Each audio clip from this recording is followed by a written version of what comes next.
अगर तुम्हारा सपना तुम्हारा नशा है तो तुमको भगवान भी हरा नहीं सकता। इस दुनिया में अगर आपका कोई शुभचिंतक है तो वो है मां बाप। मन दो चीजों से काबू में आएगा। बहुत सारे लोगों को महत्वाकांक्षा और जीवन यापन में फर्क ही नहीं पता। किसी गाने में अमिताभ बच्चन जी के बोल हैं कि नशा शराब में होता तो नाचती बोतल। एम्बिशन एक नशा है, वो जिसको हो जाए।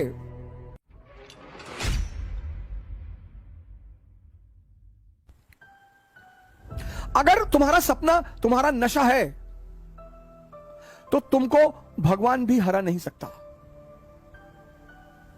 बहुत बड़ा मंत्र है सर ये। अगर तुम्हारा सपना तुम्हारा नशा है, तुम्हारा जो भी सपना है। बहुत सारे लोग सपने उधार मांग के लाते हैं। हमारे पापा चाहते हैं कि हम आईएएस बन जाएं। तुम क्या चाहते हो? नहीं, हम तो बैंक में भी काम कर लेंगे। तब तुम नहीं बनोगे, तब तुम नहीं बनोगे, क्योंकि बनना तुम्हें है और वो तुम्हारा नशा ही नहीं है। जिन चीजों को भी आप समझ लोगे उनसे आप ऊपर उठ जाओगे। यह सबसे बड़ा सूत्र है सर। भागने की कोई आवश्यकता नहीं। जिन जिन चीजों को भारतीय अभिभावकों ने, मां बाप ने दबाने की कोशिश की, आज वही सब चीजें। सेक्स पर बात मत करो, सेक्स पे चर्चा मत करो, सेक्स पर नाम का नाम मत लो। अब देखो सारी क्लास ऑनलाइन चल रही है। बच्चा क्या देख रहा है तुम्हें क्या पता है? अब वो समय है जो आपको बताना पड़ेगा सर, बोलना पड़ेगा। क्योंकि जब भी कोई चीज हम बाहर से सीखते हैं तो बड़ी विकृत रूप में सीखते हैं सर। भारत में एक ग्रंथ है विज्ञान भारोतंत्र, जबरदस्त ग्रंथ है सर। उसी पर आधारित ओशो ने किताब लिखी संभोग से समाधि। उस किताब में सेक्स की कहीं चर्चा ही नहीं है। शंकर जी का बड़ा संबंध रहा नशे से। मैं बड़ा इस मामले को लेकर बड़ा चिंतित रहता था कि यार भगवान का नशे से क्या, ये क्यों धतूरा चढ़ाते हो उस पर, क्यों भांग चढ़ाते हो? सर उसका बड़ा आध्यात्मिक महत्व है। उसका इतना आध्यात्मिक महत्व है कि अगर हमारे देश का आदमी समझ जाए उस बात को, और वो सबके लिए है सर। मन दो चीजों से काबू में आएगा, या तो नशे से या ध्यान से। और शंकर जी का संबंध दोनों से है। मजेदार बात देखिए, प्रथम योगी माने जाते हैं विश्व के, ब्रह्मांड के। मन जो है वो दो चीजों से काबू में आएगा, एक तो नशे से। पर नशे से वो कुछ समय के लिए आएगा। कुछ समय के लिए आपको दुनिया का सारा दर्द भुला देगा, 4 घंटे 5 घंटे 6 घंटे, लेकिन 6 घंटे बाद वो फिर जिंदा हो जाएगा और दर्द हो जाएगा। फिर जब और दर्द हो जाएगा तो व्यक्ति फिर और नशे की तरफ भागेगा। फिर ऐसा हो जाएगा कि वो नशा उसे मार डालेगा।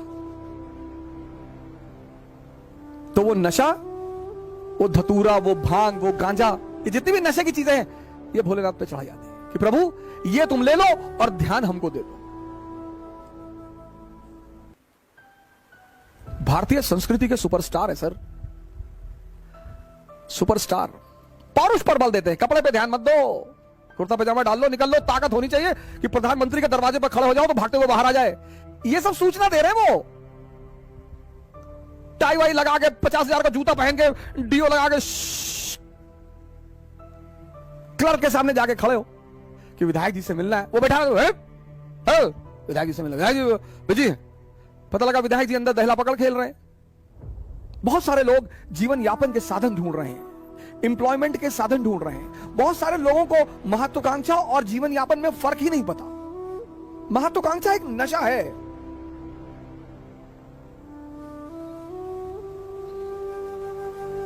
एम्बिशन एक नशा है, वो जिसको हो जाए। नेपोलियन को हो गया। किसी गाने में अमिताभ बच्चन जी के बोल हैं कि नशा शराब में होता तो नाचती बोतल। सब छोटे मोटे नशे हैं सर, बहुत छोटे मोटे नशे। अगर ये आपको प्रभावित करते हैं तो आपका मन विकसित नहीं हुआ सर। नशा तो पद का है सर। आप ये चेक कर लीजिए आपको जीवन में नशा किस चीज का है। अगर इन छोटी मोटी चीजों का है तो आप रह जाएंगे फिर वहीं पे। आप अपना नशा भी चेक करिए सर।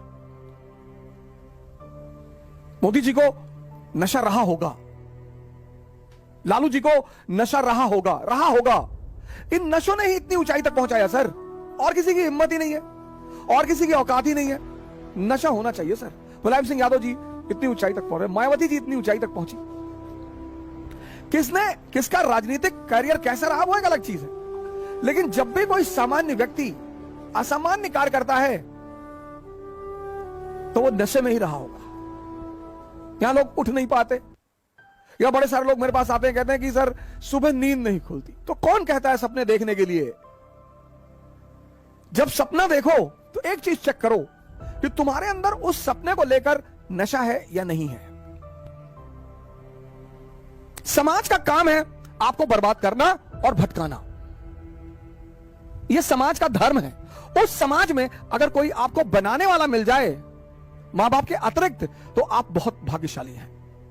इस दुनिया में अगर आपका कोई शुभचिंतक है तो वो है मां बाप, सबके साथ। लेकिन होता क्या है, वो कठोर होते हैं हमारे प्रति। जो भी शुभचिंतक होगा वो कठोर होगा, जिसको शोषण करना होगा वो मृदु होगा। जैसे पड़ोस की आंटी, उनको कोई काम है, और बेटा बबलू कैसे हो बेटा, दिखाई नहीं पड़े, बेटा हमारा आटा लिया देते चक्की से लोग। अब मां इस तरह से नहीं बोलेगी, मां कहेगी बदतमीज कहां मरा हुआ था। तो अब हम ह्यूमन नेचर है हमारा, तो हमें मां बाप बड़े बुरे लगते हैं। लेकिन सूत्र यही है सर, जो भी आपके प्रति कठोर है वो आपका भला सोचता है, और जो भी आपके प्रति मृदु है, अच्छा बोलता है, आपकी सिर्फ तारीफ करता है, वो आपके शोषण के फिराक में है। जय हिंद।